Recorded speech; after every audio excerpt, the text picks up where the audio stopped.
बंगाल की सबसे अच्छी संस्कृति, बंगाल की महान संस्कृति, बंगाल सर्वाधिक मृदु भाषा है। और ममता जी प्रधानमंत्री जी के लिए भी जिस शब्दावली का प्रयोग करती हैं वह बताता है कि ममता जी ने बंगाल को कितने नीचे ले गई। It speaks volumes. और दुख होता है, बंगाल हम सबका है, बंगाल हमारा सोनमर बंगाल, बंगाल के लिए हम सब लोग गौरवान्वित होते रहे। देश गौरवान्वित करता रहा है। आजादी की लड़ाई हो या सांस्कृतिक लड़ाई हो या रिलीजियस रिवाइवलिज्म हो, कोई भी हो, उसकी शुरुआत की जन्मस्थली बंगाल रही है। लेकिन आज जिस ममता जी ने बंगाल को जिस लो लेवल पर ले आकर के खड़ा किया है, यह सच में बहुत ही चिंताजनक बात है। और मैं मानता हूं कि आने वाले समय में चुनाव में लोग ममता जी को नमस्कार कहने वाले हैं और भारतीय जनता पार्टी का कमल खिलेगा। 200 सीटों से ज्यादा भारतीय जनता पार्टी चुनाव जीत करके आएगी, यह मैं आपको बताना चाहता हूं। यहां पॉलिटिकल वायलेंस और डेथ ऑफ डेमोक्रेसी हो चुकी है। मैं कहने के लिए नहीं कह रहा हूं। We have lost 130 BJP workers. 100 का तर्पण यानी उनके अंतिम संस्कार में और उसके बाद की पूजा मैंने खुद कलकत्ता में आकर के की है। 100 के परिवार, और ये कोई मैं दिखाने के लिए नहीं कह रहा हूं, इन कैमरा मैंने तर्पण किया है। सारे परिवार के सदस्य वहां उपस्थित थे। सभी परिवारों के लोगों से मैं मिला हूं। जिन हालातों में उनका मर्डर हुआ, पॉलिटिकल मर्डर हुआ, इसको बंगाल की जनता कभी माफ नहीं करने वाली। और बंगाल की जनता को तय करना है कि क्या ऐसी सरकार और ऐसी संस्कृति को यहां पर जगह देना है। जब इलेक्टेड रिप्रेजेंटेटिव्स सेफ नहीं है तो कॉमन मैन का क्या हाल होता होगा। What will be the plight of the common man.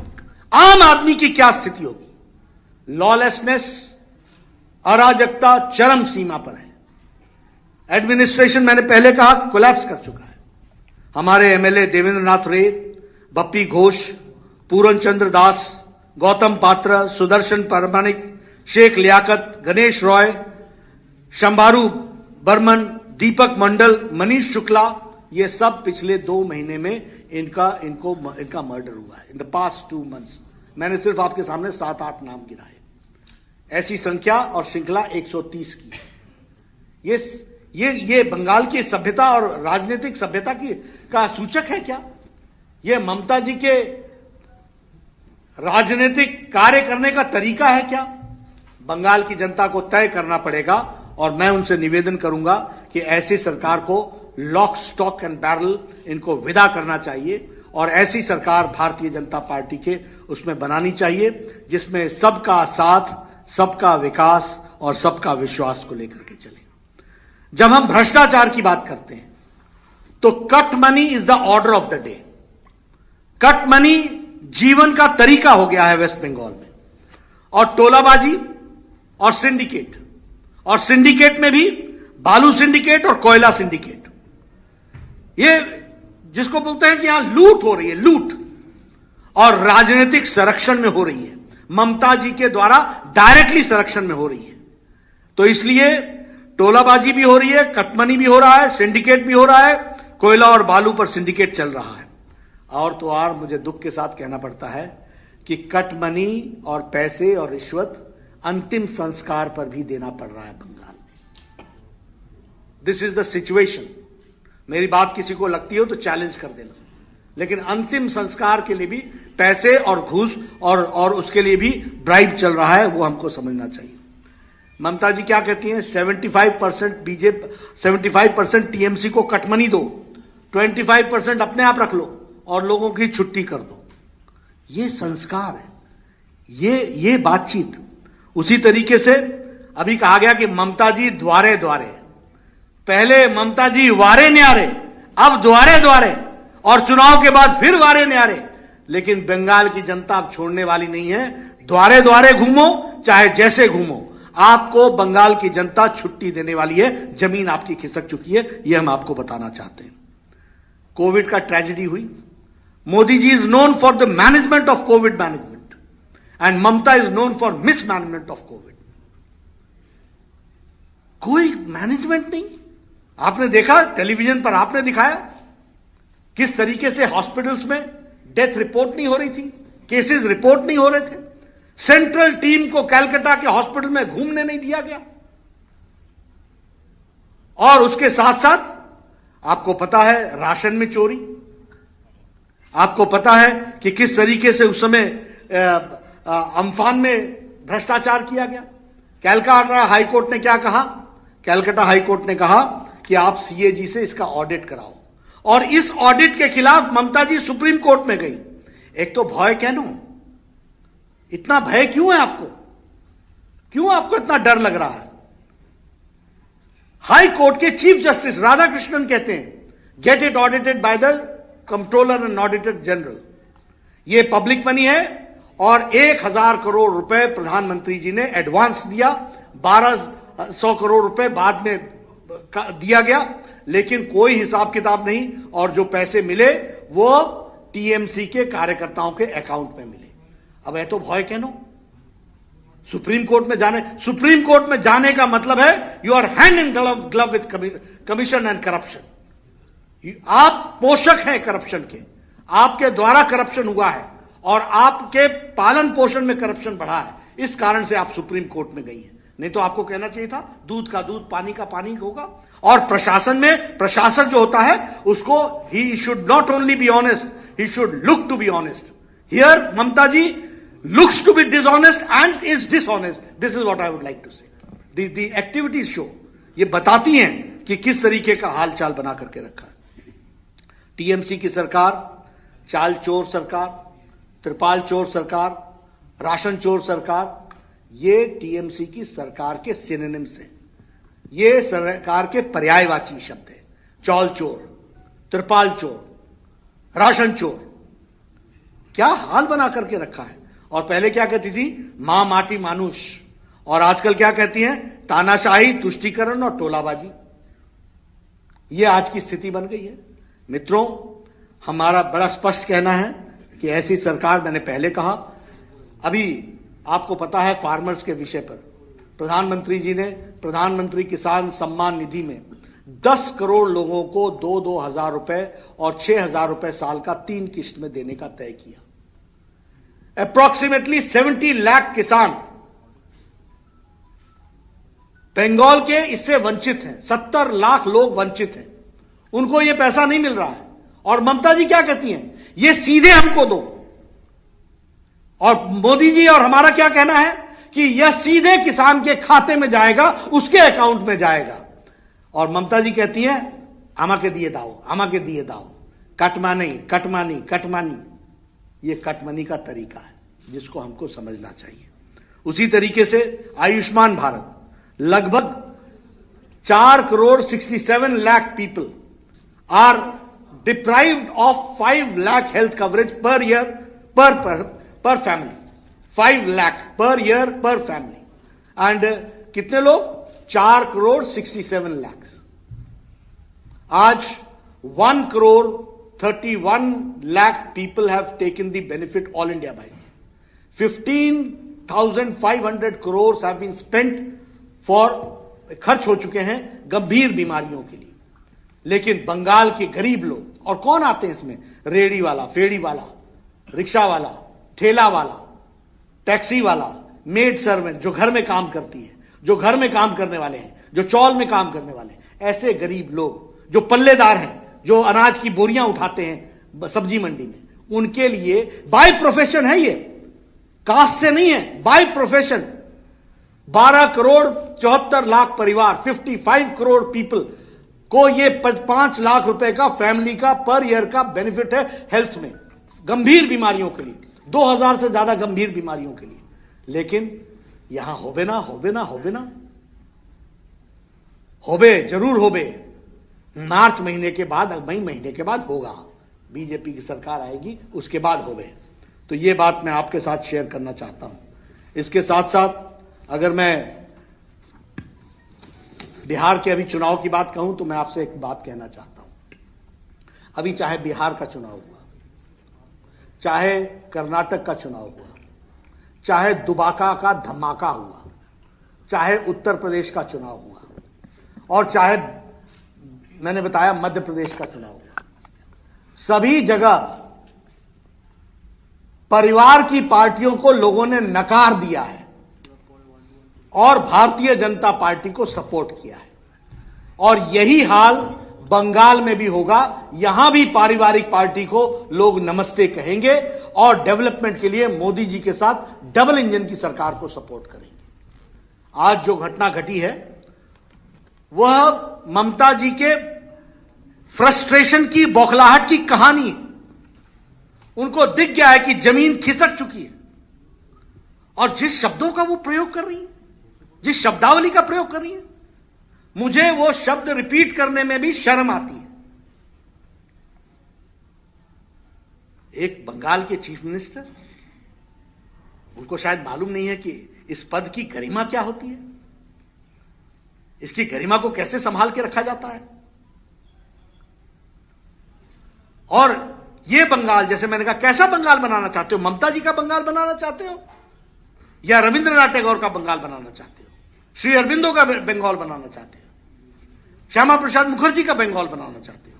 Subhash Chandra Bose का बंगाल बनाना चाहते हो? मैं आपके साथ बड़े स्पष्ट शब्दों में कहना चाहता हूं, भारतीय जनता पार्टी कमिटेड है। हम आने वाले समय में डबल इंजन की सरकार बनाएंगे। वेस्ट बंगाल में भी हमारी सरकार बनेगी। ये जो हरकतें आज हुई हैं, ऐसी हजार हरकतें हों, हम हर कंस्टिट्यूंसी में जाएंगे, हर जगह अपने विचार को रखेंगे। और जो हमको समर्थन मिल रहा है, मैं अपने कार्यकर्ताओं को सल्यूट करना चाहता हूं, मैं उनको नमस्कार करना चाहता हूं। आपने देखना है किस तरीके से आज लगभग 50 मोटरसाइकिल गायब कर दी गई हमारे रैली से, उनको पीटा गया, उनको मोटरसाइकिल मिलनी नहीं है दोबारा, वी नो दैट। लेकिन हमारा एक एक कार्यकर्ता लड़ने को तैयार है और उनको मालूम नहीं है ये भारत भूमि, ये बंगाल की भूमि, इसने क्रांतिकारियों को पैदा किया है और यही क्रांतिकारी हमारे भारतीय जनता पार्टी के कार्यकर्ता के रूप में फिर से प्रजातंत्र को यहां बहाल करेंगे और पूरी ताकत और शिद्दत के साथ हम चुनाव लड़ेंगे। इन्हीं शब्दों के साथ मैं अपनी बात समाप्त करता हूं। आपको जो प्रश्न करना आप कर सकते हैं। प्रश्न आप बांग्ला में भी कर सकते हैं, इंग्लिश में भी कर सकते हैं, हिंदी में भी कर सकते हैं।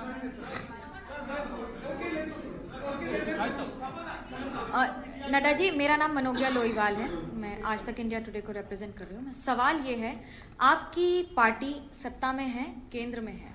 ममता बनर्जी और उनकी सरकार का ये कहना है कि जब आपके पास बीएसएफ, सीआईएसएफ, सीआरपीएफ और सारी फोर्सेस हैं, तो फिर आज बंगाल में आप पर ये हमला कैसा? क्या ये आपकी पार्टी खुद ही उनके शब्दों में नौटंकी बनाने के लिए कर रही है? ऐसा है कि ममता जी को प्रशासन नाम की चीज का आइडिया जीरो है। She knows nothing about administration. कभी भी सीआईएसएफ, सीआरपीएफ सड़क पर खड़े होकर के पत्थरबाजों को नहीं रोकती है, वह सब्जेक्ट को प्रोटेक्ट करती है। उनका काम सब्जेक्ट को प्रोटेक्ट करना है। उनका काम सड़क पर खड़े होकर के जो लोग वहां पत्थर इकट्ठे कर रहे थे उनको रोकना हमारा काम नहीं है, वो स्टेट पुलिस का काम है। और स्टेट पुलिस को परश्रय देना ये ममता जी का काम रहा है, ये मेरा चार्ज है। नाडा जी नमस्ते, मैं ऋतिक एबीपी आनंदों से। आपसे सवाल यह है कि बंगाल की वर्तमान स्थिति को मद्देनजर रखते हुए पार्टी अध्यक्ष होने के नाते केंद्र सरकार से आपका क्या गुजारिश रहेगी? क्या आप उनसे राष्ट्रपति शासन की मांग करेंगे? और दूसरा सवाल, आए दिन सुनने में आता है कि तृणमूल के तमाम प्रमुख नेता बीजेपी के संपर्क में है, बहुत से नेता हाल ही में आपको ज्वाइन भी किया है। ऐसे और कितने प्रमुख नेता है जो बीजेपी में शरीक होने वाले हैं? Thank you. देखिए, जहां तक भारतीय जनता पार्टी का सवाल है, मेरा कमेंट और मेरी अंडरस्टैंडिंग बंगाल के बारे में, law and order situation has failed, it has crumbled down. लेकिन हम प्रजातांत्रिक तरीके से लड़ने वाले लोग हैं, इसलिए हम प्रजातांत्रिक तरीके से ममता जी को पदच्युत करेंगे through democratic means, number 1। Number 2, आपका क्वेश्चन क्या था? जी सर, तृणमूल के बहुत से तमाम नेता आपके पास। ऐसा है, सच्चाई की जीत होती है, इसलिए सच्चाई के साथ लोग जुड़ना चाहते हैं। आते रहेंगे, कारवां बनता रहेगा, हम चलते रहेंगे। नड्डा जी, मैं नीरज पांडे हूं, एबीपी न्यूज दिल्ली से।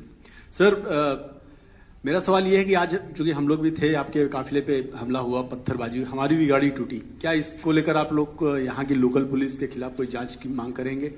कुछ कार्रवाई के लिए कहेंगे या सीबीआई जांच के लिए कहेंगे? देखिए मैं व्यक्तिगत रूप में जनता से सीधे जुड़ने वाला आदमी हूं और पार्टी की दृष्टि से भी जनता से जोड़ता हूं अपने आप को। प्रशासन को जानकारी देना हमारा काम है, वो हम जरूर देंगे, लेकिन हमको कोई आशा नहीं है यहां के प्रशासन से। हम जनता के बीच में ही अपनी आवाज को बुलंद करके हम यशस्वी होंगे।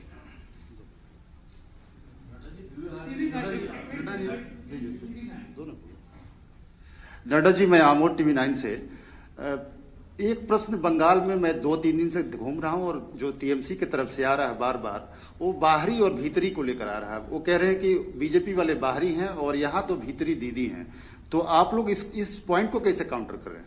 देखिए, भारतीय जनसंघ की स्थापना हमारे श्यामा प्रसाद मुखर्जी ने की और एक देश में 2 निशान 2 विधान 2 संविधान नहीं चलेंगे, इसकी स्थापना करने का विचार बंगाल से आया। हमारा दायित्व तो बनता है कि बंगाल को आत्मसात करते हुए उस विचारधारा को ध्यान में रख करके हम यहां पर अपने आप को काम भी करें और उनके बताए रास्ते पर भी चलें। एक बात तो हमको ये बड़े स्पष्ट होनी चाहिए। दूसरा, जो ममता जी का बंगाल है वो मैंने आपको एक्सप्लेन कर दिया, वो बंगाल नहीं है। बंगाल वो है जो हम बता रहे हैं और हमको जो पीड़ा है वो इस बात की है कि बंगाल को गलत लोगों ने हाथ में ले लिया है, इसको सही हाथों में देना ये हमारी जिम्मेवारी है ताकि बंगाल की संस्कृति आगे बढ़ सके। और इसलिए बाहरी और भीतरी नहीं, भीतर के लोग हैं जो हमारा सपोर्ट करेंगे। हम बाहर के वोट से जीतने वाले नहीं हैं, हमको बंगाल के लोगों का आशीर्वाद मिलेगा, ये हमारा विश्वास है। নাড্ডা জি যে কথাটা বললেন না, যে কথাটা উনি লুকিয়ে রাখলেন, ওটা হচ্ছে উনি হচ্ছেন বাংলার জামাই। এটাও একটু মনে রাখা। Shreyasi, I think, from Times Now has question. Sir, hi, this is Roshi from Times Now. So my question to you is, the BJP has been talking about the citizenship amendment law that has been passed by the parliament. There have been statements being made that by the end of January it will be implemented. Has that been done? Will that be done in Bengal?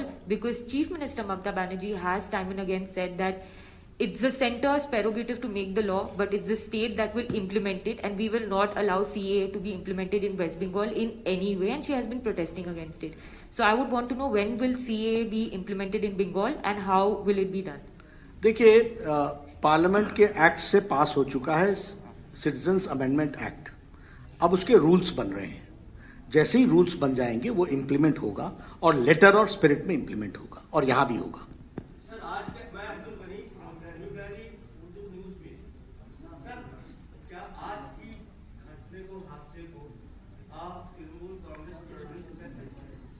Trinamool Congress, देखिए, मैं ये कहना चाहूंगा कि यह प्रजातंत्र के मूल विचार से भिन्न है, नंबर 1। नंबर 2, यह इनटॉलरेंस की, असहिष्णुता की प्रकाष्ठा है। Zee News Pooja, please Zee News Pooja. Sir, Pooja from Zee News. Sir, हमने पहले देखा है आपकी पार्टी में नेता जो है एक विषय पर काफी डिवाइडेड है, वो विषय है प्रेसिडेंट्स रूल इन बंगाल। आज के मौजूदा परिस्थिति को मद्देनजर रखते हुए क्या आप प्रेसिडेंट्स रूल की मांग करते हैं? देखिए, सेंटिमेंट्स जो हैं वो विचार में कोई लोग उसको एक्सप्रेस कर देते हैं। सेंटिमेंट्स तो ये हैं कि यहां लॉलेसनेस है, सेंटिमेंट्स तो ये हैं कि यहां का एडमिनिस्ट्रेशन क्रम्बल डाउन कर गया है, इसलिए लोग कह दें कि प्रेसिडेंट रूल लगना चाहिए, वो बात अलग है। लेकिन मैं हमेशा इस बात को कहता हूं कि हम प्रजातांत्रिक तरीके से ही आगे बढ़ते हैं, इसलिए डेमोक्रेटिक एथोस को हम ध्यान में रखते हैं, which Mamata ji does not keep. Saugata. Good evening, Nadaji. This is Shogoto Mukhopadhyay from CNN News 18. Sir, just needed to know, when you planned this trip to Bengal this time, you've been here multiple times in the past, but this time around, you specifically chose 2 constituencies. One in Bhawanipur, which is Mamata Banerjee's constituency. The other was Diamond Harbour, which is Abhishek Banerjee's constituency. Was there a political message that you wanted to give out when you actually visited these 2 constituencies, and what is your experience besides the violence? What is your experience from these 2 constituencies? देखिए, it's a very good question, number 1. number 2, ये दोनों ही constituency अराजकता का, असहिष्णुता का और anti development का उद्गम स्थान है, लॉलेसनेस का उद्गम स्थान है। इसलिए इस जगह पर जाना आवश्यक था, क्योंकि भ्रष्टाचार का उद्गम स्थान यही है, इनटॉलरेंस का उद्गम स्थान यही है, असहिष्णुता का उद्गम स्थान यही है, भ्रष्टाचार का उद्गम स्थान यही है। और विकास, आज आपने देखा होगा, पांडे जी आप भी थे, आलोक जी, सब आप लोगों ने देखा होगा डायमंड हार्बर का क्या हाल है। कल आपने भवानीपुर भी देखा, मैं जिन घरों में गया, पानी की व्यवस्था नहीं, टैंकर माफिया वहां दंदना रहे हैं। This is Mumtaz constituency.